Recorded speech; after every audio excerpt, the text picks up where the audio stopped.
That is the question. To live or leave, that is the question.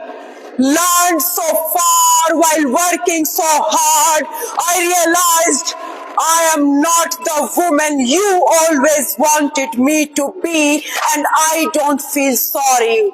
No. You too dear need not to be. I am an angry woman, fast and furious, very good in working faster, and most important, I am not a fighter. And it took me a long time, very long time to understand what I'm not. Instead, what I used to think what I am. And by the way, who and what decides I and you as you? It's neither I nor you. It is who and what. But who and what is this who and what? Who and what is this who and what? Who and what is this who and what? I have problems sometimes. No. Let me put it correctly. Most of the time I have problem. I am considered as problematic, which I don't deny. I am problematic. Even I have problem with my name, Savita Rani, what to do, which I realized recently. Do you know astrology, what it is all about? What it is all about? Prediction. Yes. You know, to me it is all about reading business. A lot of reading is involved.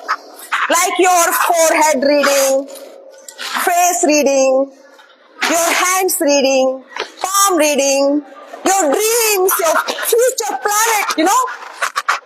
And it all used to be very dramatic.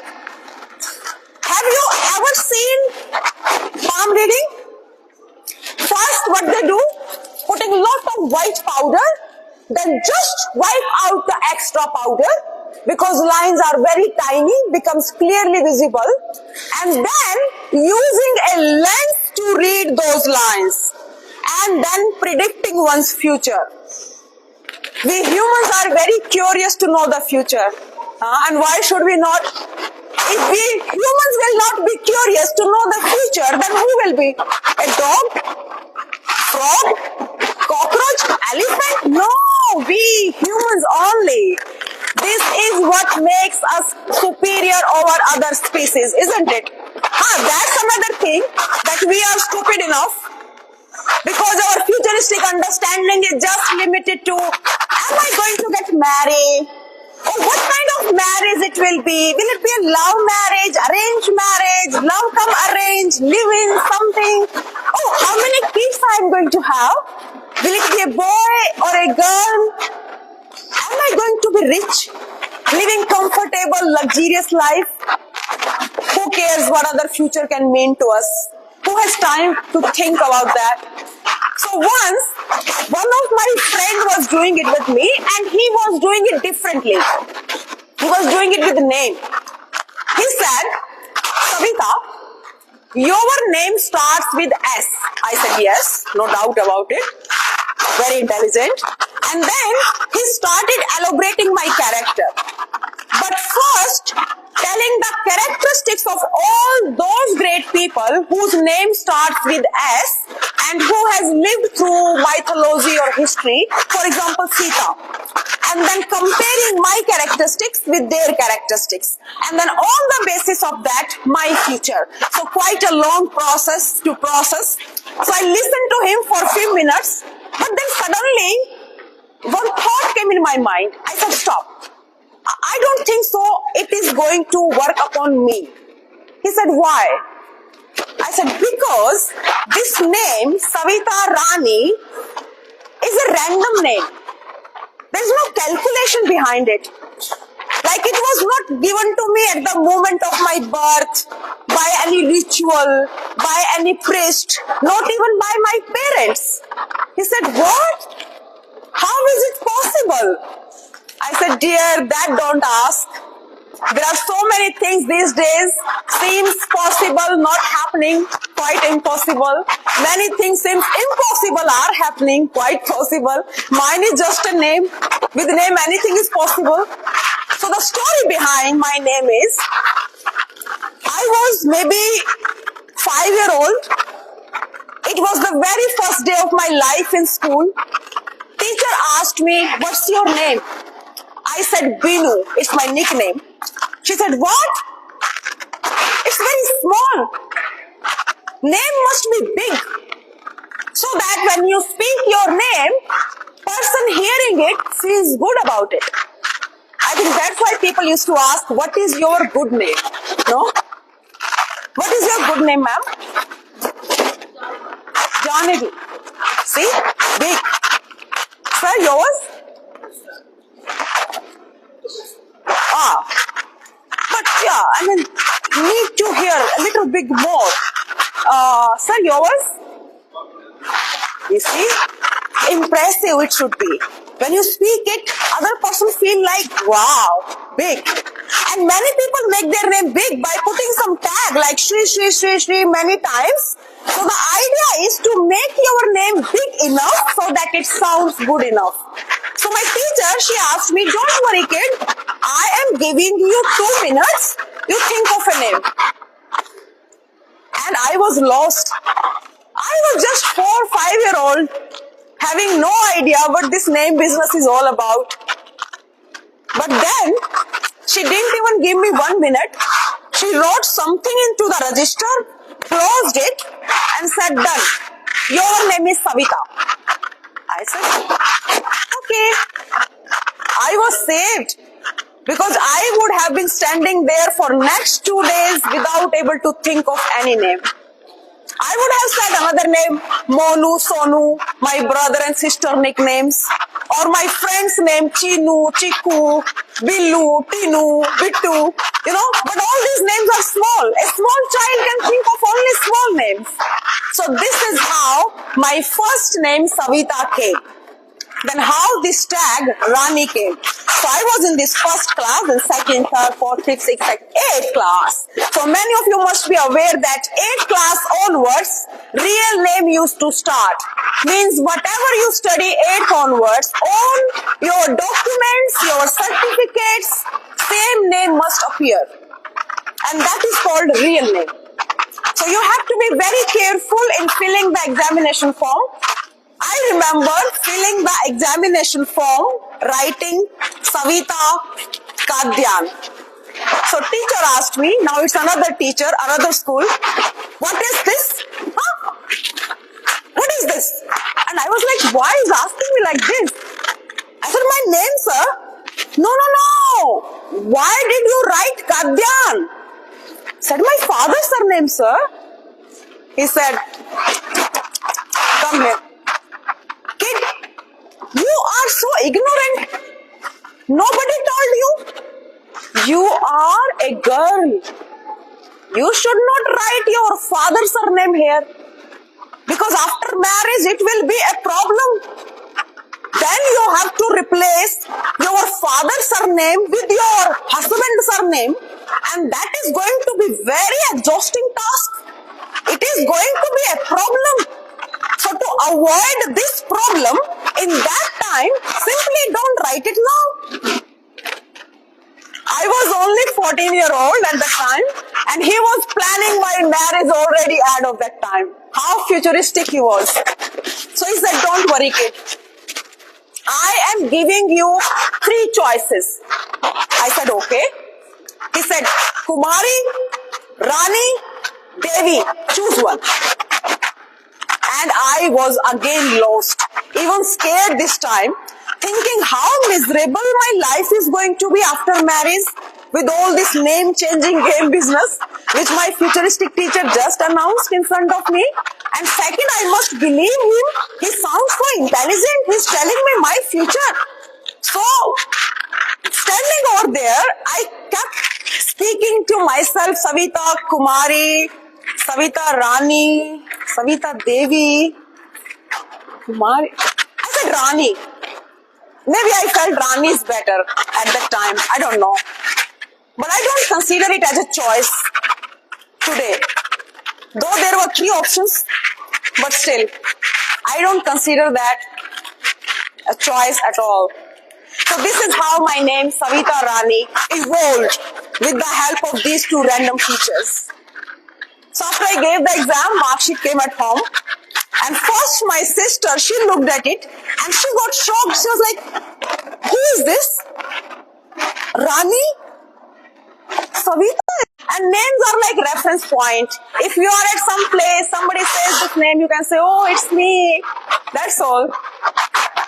But you know, slowly I started realizing that name tells a lot. Not about you, of course, but about many other things. Like my mother name is Kamla Devi. She must have gone through the same process which I have gone through. And my mother's mother name, actually my Nani and Dadi, they both had very similar name. Manbhari and Dilbhari. Anybody have any idea? So Man and Dil, both are very similar. Man and Dil means heart and Bhari means full. Means your heart is full. Sounds so beautiful, no? But the story behind this is not so beautiful. They were the first girl child in their family, and of course, parents wanted son. So they prayed to God, oh God, we wanted son. You gave us first daughter itself. Now our heart is full. Please next time give us a son. And again, a girl child is born. Name? Bhateri. Means enough. Oh God, we already had a daughter. You again gave us second daughter. Now we have 2 daughters. Please, enough. Next time, give us a son. Please don't forget this time. You have to give us a son. And again, a girl child is born. Name? Hisabo. Means all mathematics done. No debit, no credit. Oh God, what are you doing? We are doing everything for you, whatever you are asking. We will do more. But please, this time you have to give us a son. This time don't forget. And again a girl child is born. But they will not stop, huh? The name? Shanti. Means peace. Oh God, we want peace. We want son. Next time, please give us a son. We want son, please. And again, a girl child is born. Name? Shama. Means forgive. Oh God, what are we doing wrong? Why are you punishing us like this? Please don't forget this time. Please forgive us. Whatever you will do, whatever we will ask, you will do everything for you. Please next time give us a son. Please, next time.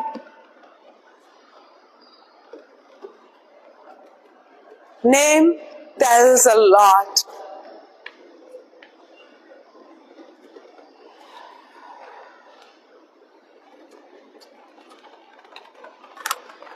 There is an empty space always. There is an empty space. Breathing. Breathing. An empty space between you and me is breathing. Breathing. An empty space between you,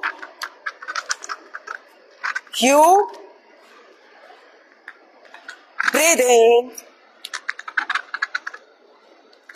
breathing. Are you breathing?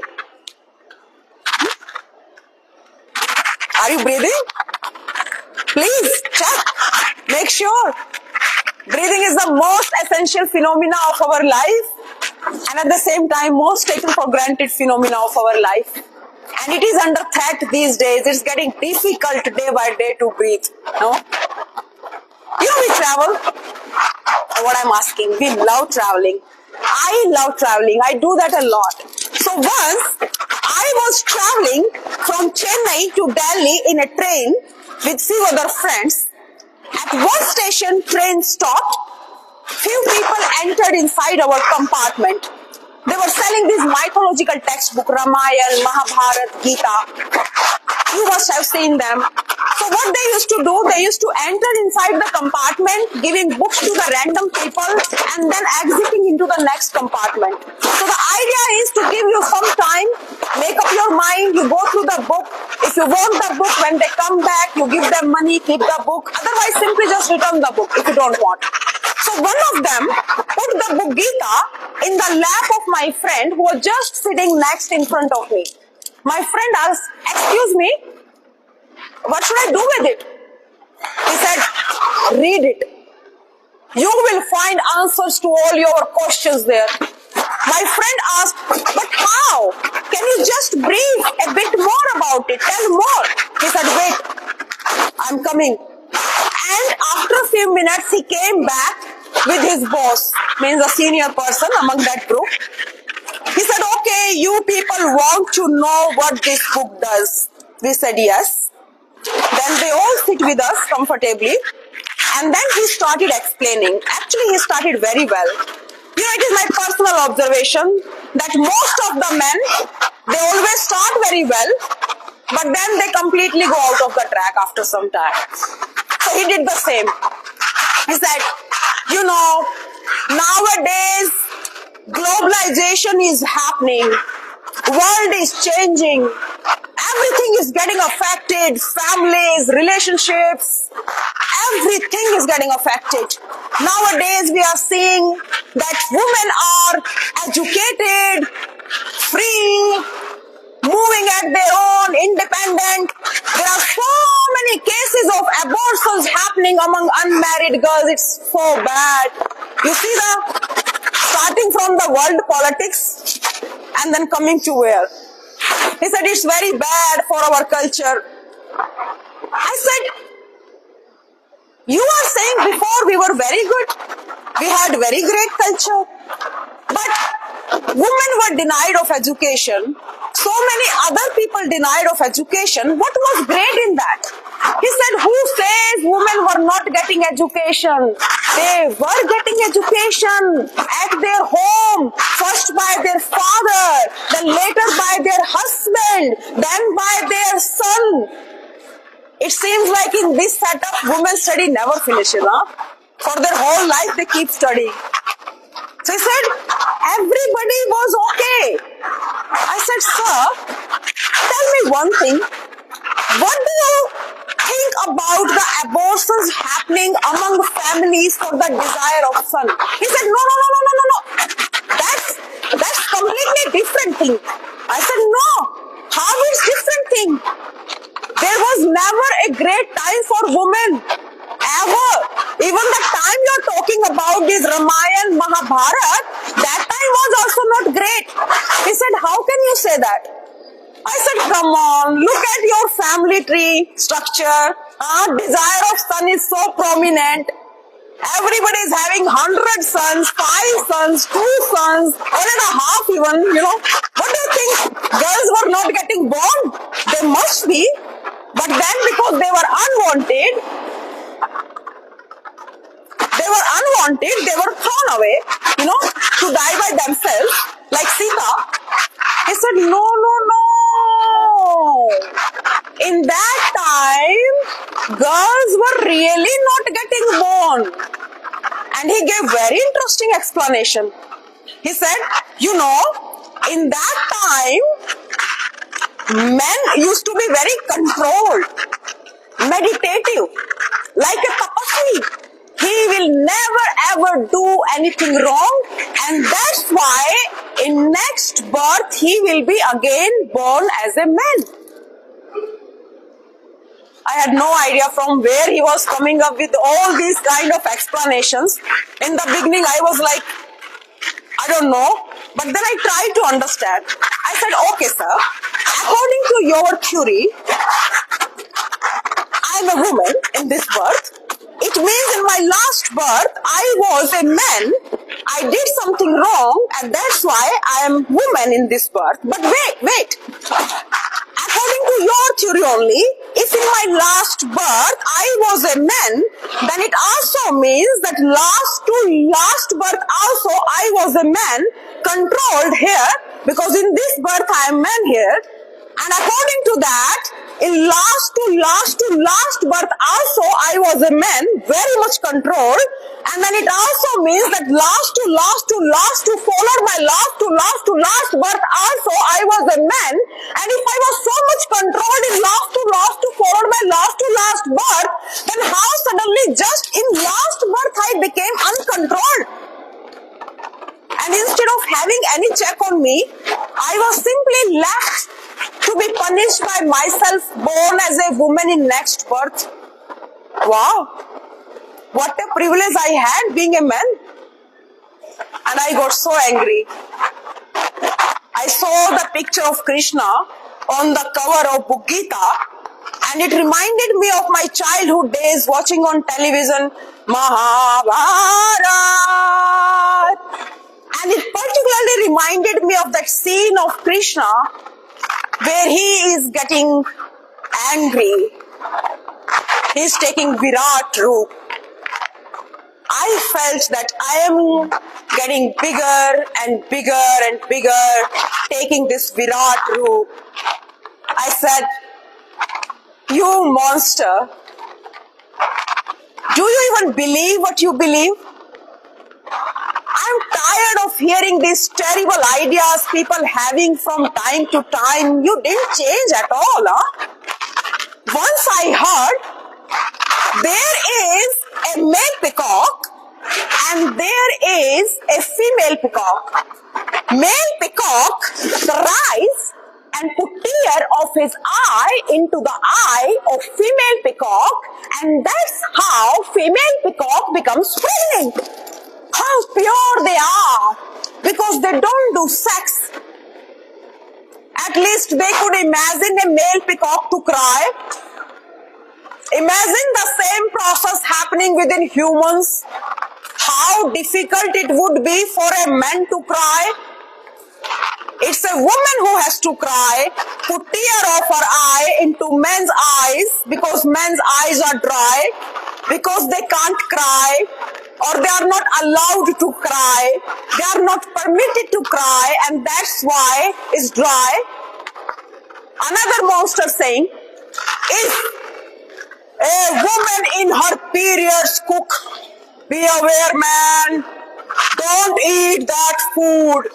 If you will eat that food in next birth, you will be born as a bitch. You monster. If you believe so, then go to the extreme of your belief. Put a clear separate line between pure and impure. Because if pure will be staying with impure, then how pure can remain pure? And if you are so much concerned about being pure, so to be pure, to remain pure, pure must stay only with pure, and impure must stay only with impure. Then it also means that pure means men must marry only pure, means men, and impure means women must marry only impure, means women. But then you become homophobic as well. You cannot mix match things just according to your own comfort. Either everybody is pure or everybody is impure. Either everybody is legal or everybody is illegal. And I got exhausted. Because I am not Krishna and I am not performing on TV.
My husband, his name is O. I should not speak my husband's name, otherwise he will die soon. It is believed so. He is an average man. I am an average woman too. Average means average. Average married to average. Average plus average is equal to average. Nothing extraordinary happens. We eat average. We think average. We work average. We sleep average. We dream average. We think average, we sleep average, we dream average, we work average, we think average, we sleep average, we dream average, we work average, we think average, we sleep average, we dream average, we work average, we think average, we sleep average, we dream average, we work average, we average, we average, we average, we think average, we sleep average, we dream average, we work average, we think average, we sleep average, we dream average, we work, we average, we average. We average, we think that, we sleep,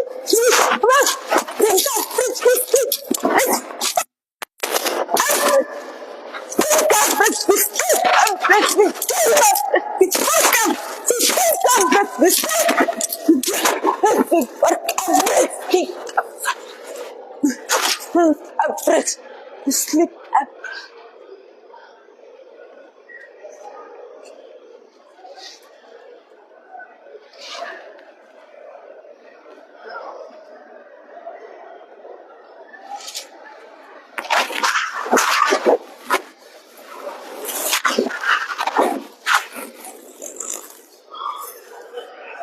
I am not an intense romantic person at all. My man complains all the time about me. He is a romantic. At least he claims about himself so. He loves making love. He loves lying down in bed, cuddling, smoking, while looking at the roof with hazy eyes and smile and talking about his big dreams and projects but doing nothing about it. Because doing can disturb his state of being romantic. And he is very scared of losing his state, which he claims all the time, 24/7. I have nothing to claim for. I don't even claim myself as a romantic. But it doesn't mean that I don't know what is love. I know what is love. I know what is falling in love, what is taking risk in love, what is entering into the danger zones or escaping the danger zones in love. I know what is being in love, what is belonging in love, what is becoming in love, what is behaving in love. Darling, you always talking about feminism, huh? Darling, it's not good, darling. There are so many other serious, important issues, huh? There is poverty, huh? Unemployment, huh? Caste. But you always talking about feminism. It's not good, darling. You know, it's not like before. Nowadays, women are so free, educated, independent. Look at you. Nowadays, women are who are abusing men these days, huh? Look at you. It was a dream. But I remember him having the same conversations 1,000 times in real life. Darling, you know, I cannot keep appreciating whatever you do. I have to criticize you. You have to listen to me. You know, nowadays women are so strong. They are taking their decisions at their own. Huh? Women, they should not go out to work, but you know, outside world is so bad. Men are so bad. They abuse women like anything. They use women, openly said, ready to compromise. It is very bad. I felt like a monster was sitting on my chest, smiling at me, telling me how brutal, cruel, inhuman, insensitive I am. I was not able to breathe, but then I held the neck of that monster and I said, you don't know the aspects of me being brutal, cruel, inhuman, and insensitive. But let me show you today that how brutal, cruel, inhuman, and insensitive I can be, which you think for me and speak for me. But first, I do have all the rights to speak for myself as you do. So listen carefully. Whatever I am doing today, wherever I am standing today, for that my family, my friends, my ancestors and myself has invested a lot. A lot of hard work is there where I stand today, and for that you did nothing. Because you did nothing.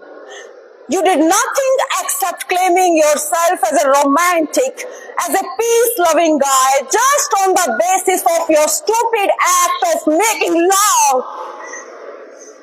Violence done in the name of love and violence done in the name of hatred is same. There is no difference. And yes, you are right. You are right. There are so many other serious, important issues. Poverty, unemployment, caste. And I don't deny any of them. But why don't you work on them? Instead of telling me what is wrong with me, what should I do? Why don't you work on them? Never ask for your unasked suggestions. Don't even dare to give me your unasked suggestions to me.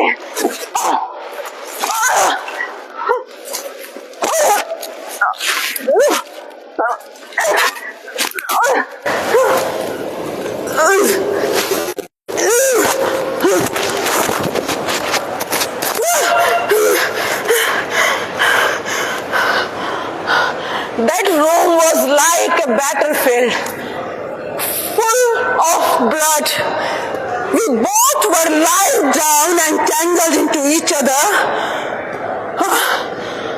I thought we both were dead. But then I heard a whisper. That monster was still alive. He was saying, I love you so much that nobody else in this world can love you this much. How much I love you. If you hear these words from anybody, leave him or her immediately. It doesn't matter how painful it could be for both of you, but the climax is going to be very painful. Why? Why? Nobody else can love me? That only you can love? What's wrong with me? Tell me. What is wrong with me? That only you can love? Nobody else? Do you think it's a very, very proud feeling to listen to that? That only you can love me? No, tell me. What is wrong with me? Tell me. No. Tell me. Tell me. That only you can love? No, tell me. Tell. You don't know the men outside what they are. They will use you, abuse you. They will do everything, whatever they can do, abuse, use, and then throw you away when they will be done with you. I am the only one. I am the only one who love you this much. Nobody else can love you this much. He was saying all this while lying down in blood there. And for the first time, I could sense the trick which he was playing upon me. He was trying to inject fear within me so that I will be scared of this world. I will be afraid of everybody outside and I would have nobody else except him. And like this, he could save his monster within me. He could keep his monster alive within me for forever. And that was the moment of enlightenment for me. I gathered all my strength, the courage, and first I ripped the face of that monster, then I ripped his chest, throat, stomach, thighs, kept ripping his body, ripping.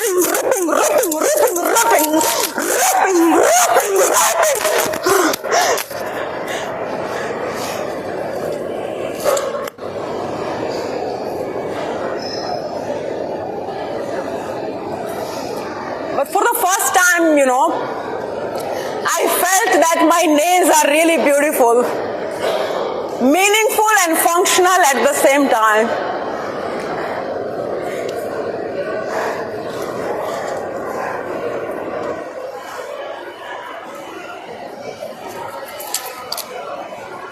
When I woke up, I was shivering, full of sweat. Heat waves were coming out of my body, but there was no fear. Slowly I could take hold of myself, and I felt so light, fresh, clear, and a bit philosophical too.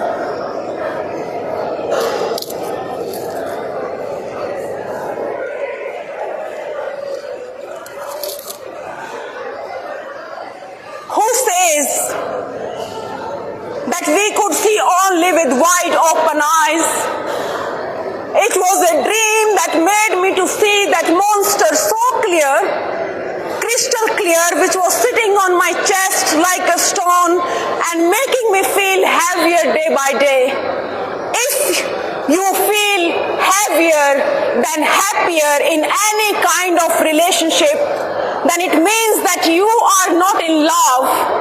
Rather, you are in a kind of relationship of manipulations in the name of love, where you both keep putting each other's insecurities, fears, you keep fighting with each other, blaming each other, fighting each other, and then making each other's life hell. So just say goodbye. Close the door immediately, because closing a door is also opening a door sometimes and save both of you, instead of just saving a relationship.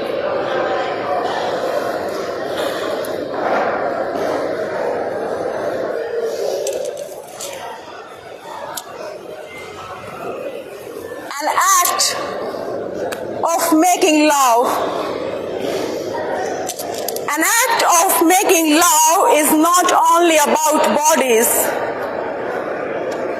but an act of making love is also about putting the things in between you and me and working on them together.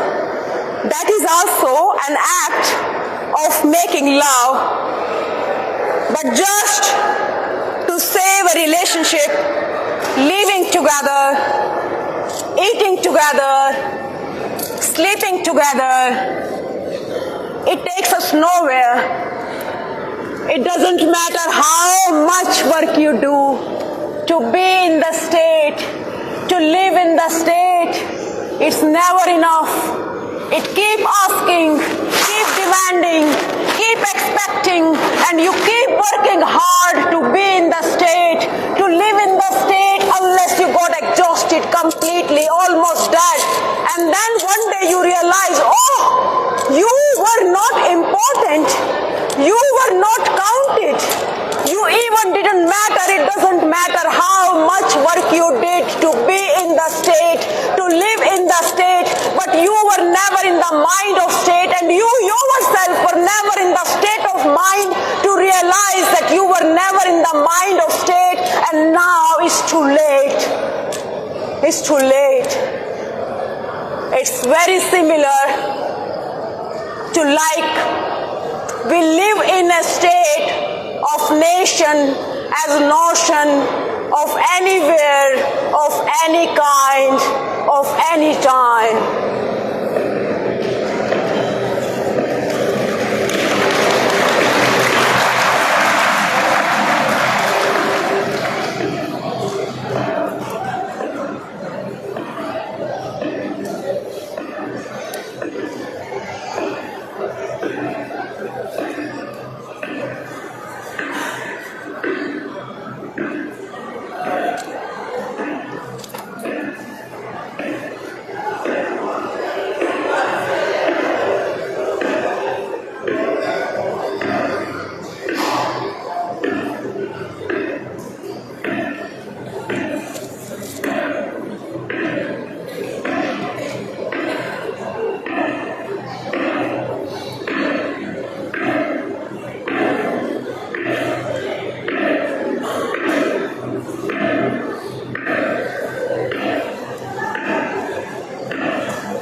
We live in a state of nation as notion.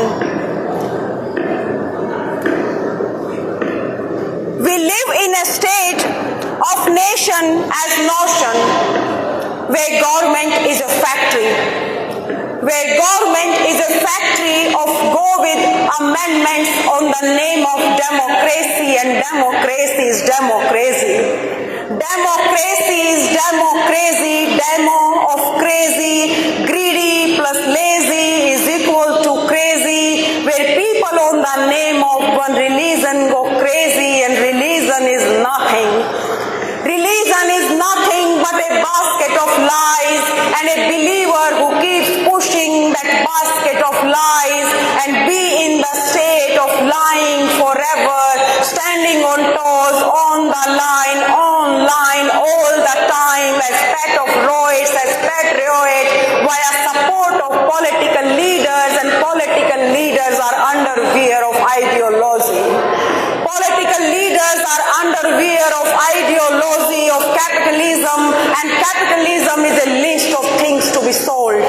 Capitalism is a list of things to be sold, including your head, and celebrities are salesperson to sell the bricks of your head in order to be active agents of neoliberal policies, and neoliberal policies are package of danger. Neoliberal policies are package of danger like nuclear weapons considered as dangerous, and everybody weeps on it in open and cry, danger, danger, danger, in the era of globalization, and globalization is a glue ball at motion to eat poor people ration, and like this we keep living in a state of nation as notion with its identity representations. And notion of identity is a bowl of disgusting things that nobody wanna eat it, but we all eat it. We all eat it in perfect timings of humans, united for crimes and punishments for each other, with each other, of each other, on the name of humanity. And humanity is a school of us. Humanity is a school of us to say cool, look cool, stay cool, think cool, wear cool, but in reality making all of us fool on the name of civilization, and civilization is criminalization. Civilization is criminalization, a crime station from generation to generation for exploitation, and like this we keep living in a state of nation as notion, keeping exploitation as only option, and option is to opt. Option is to opt for being optimistic to continue live in a state of nation as notion with its celebration, and celebration is an ancestor. Celebration is an ancestor of imperialism, imposing interrelations of having extra everything, extra food, extra home, extra clothing, extra money on the name of development, and development is an envelope of unemployment with extras to keep us happy even during 21st century, where artificial intelligence in bracket AI is trusted more than human intelligence. And like this we keep living in a state of nation as notion, doing our journey from survival of fittest to survival of weakest, and from survival of weakest to survival of wicked. And like this we keep living in a state of nation as notion with its identity representation, its exploitation, criminalization, a crime station. And like this we keep living.